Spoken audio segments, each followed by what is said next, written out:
There is a hole in the ground on the Nullarbor Plain with no sign, no car park, and no path leading to it, and most people who drive the Eyre Highway pass it every year without ever knowing it exists.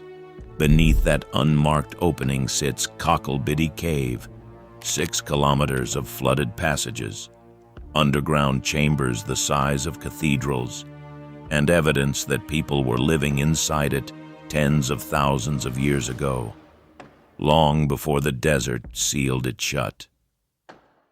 The Nullarbor Plain sits on the largest single expanse of limestone bedrock anywhere on Earth, and for millions of years, slightly acidic groundwater has been dissolving it from below, carving out a network of flooded passages and underground chambers that extend deeper into the rock than any team of divers has yet been able to follow.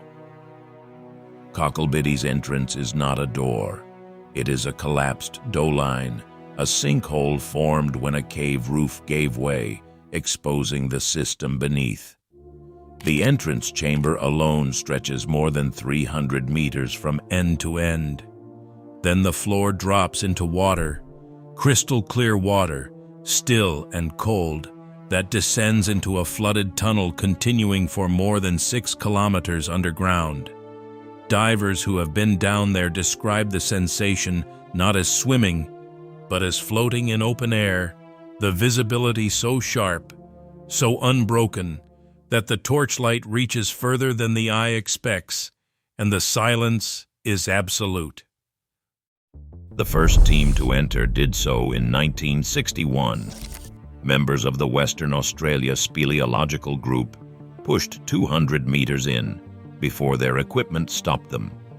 Over the following 2 decades, successive expeditions returned with better technology each time, threading deeper through the system's flooded passages, eventually discovering a dry, air-filled chamber kilometers inside the cave, a space explorers had already named Toad Hall by 1982, 250 meters long and 10 meters high, where no natural light has ever reached and no sound from above can penetrate. In 1983, a French team set a world record for the longest underwater cave penetration ever attempted, reaching more than 6 kilometers from the entrance. Weeks later, an Australian team broke it. In 2008, Craig Challen and Richard Harris, the same divers who would later become known around the world for their role in the 2018 Thai Cave Rescue, and who were jointly named 2019 Australian of the Year, used rebreather technology to map and film sections that had never been documented before. At the end of every single one of those record dives, the passage kept going. Nobody has reached the back of Cocklebiddy Cave, not because the cave ended, but because the equipment always ran out first. Craig Challen and Richard Harris reached further into Cocklebiddy than almost anyone alive. Would you go down there if you had the training and the gear? Drop your answer in the comments below. Because what those divers found when they finally got that deep changes the story of who was living here long before any of this was mapped. What those divers kept reaching toward was not always underwater.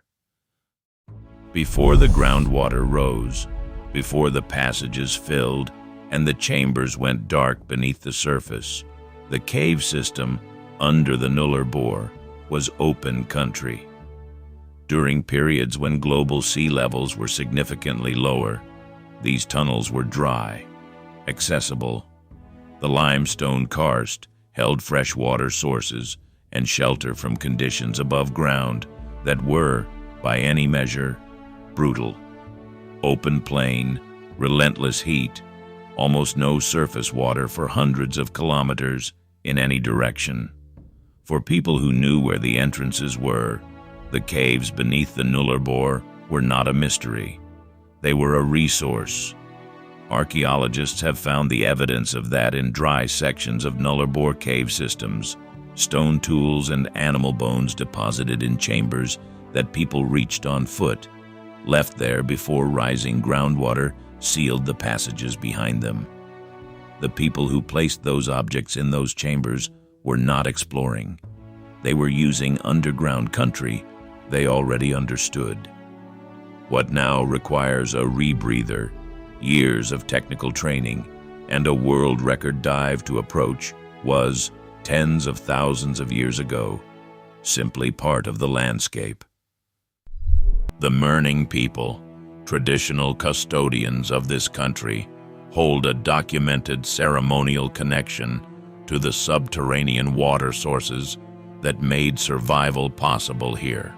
Their oral tradition reflects a knowledge of these passages that existed long before any dive record, long before any expedition named a chamber or logged a depth. That knowledge was carried across generations through country that the Mirning had occupied and understood in ways no visiting team of divers ever fully could. Then, through successive mission relocations across the late 19th and early 20th centuries, the specific ceremonial and practical knowledge tied to these caves was not systematically documented before significant parts of it were gone.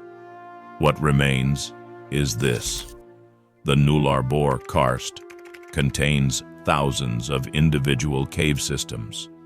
Most have never been entered. The cave is closed. The entrances are unmarked. The people who knew this country best were moved away from it over a century ago, and whatever exists past the furthest point any diver has ever reached is sitting in the dark at the end of a 6-kilometer tunnel under the desert, exactly where it has always been, unseen, uncharted, and almost entirely unknown. Subscribe if you want more of this, and watch the next one.